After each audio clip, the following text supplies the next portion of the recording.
বলছেন, 1 নম্বরে জমিন, 2 নম্বরে ফেরেশতা, 3 নম্বরে আমলনামা। এই 3টার মধ্যেই যদি সীমাবদ্ধ থাকি আমরা, বাকিগুলো বাদ দিলাম, আল্লাহ পাক রব্বুল আলামিনের কাছে গিয়ে কাল কিয়ামতে বাঁচতে পারবো? পৃথিবীর এমন কোন প্রান্তে যেখানে গুনাহ করলে আপনি আল্লাহর দৃষ্টিতে ফাঁকি দিতে পারেন? আল্লাহ তাআলা বলেন, ও আমার গোলাম, আমার জমিনের সাক্ষীর প্রয়োজন নাই, আমার ফেরেশতার সাক্ষীর প্রয়োজন নাই, আমলনামার প্রয়োজন নাই। বান্দা তুমি কিভাবে অপরাধ করো, কিভাবে নিজেকে একা একা ভাবো, তুমি কি জানো না বান্দা, ওহুয়া মাকুম আইনামা কুনতুম, বান্দারে তুমি এখানে, আমি আল্লাহ তো সেখানে, কিভাবে নাফরমানি করো?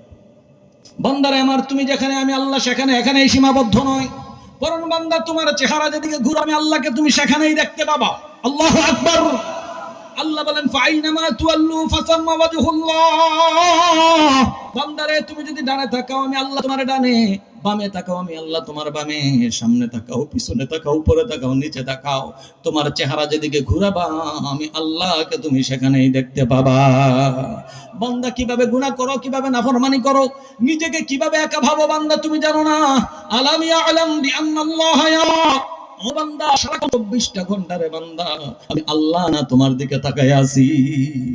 আলাম ইয়ালাম বিআন্নাল্লাহা ইয়ারা, বান্দা তুমি জানো না যে আমি আল্লাহ তোমাকে দেখতে পাচ্ছি, তুমি যা করো সব সময় আমার কুদরতি দৃষ্টিতে ভিতরেই তুমি আছো, আমার দৃষ্টির বাইরে তুমি কখনো যাইতে পারো। কথা বলেন ঠিক কিনা?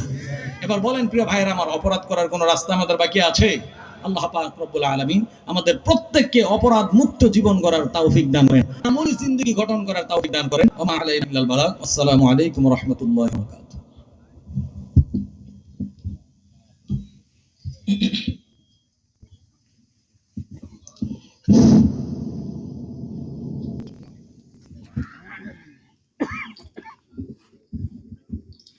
আলহামদুলিল্লাহ।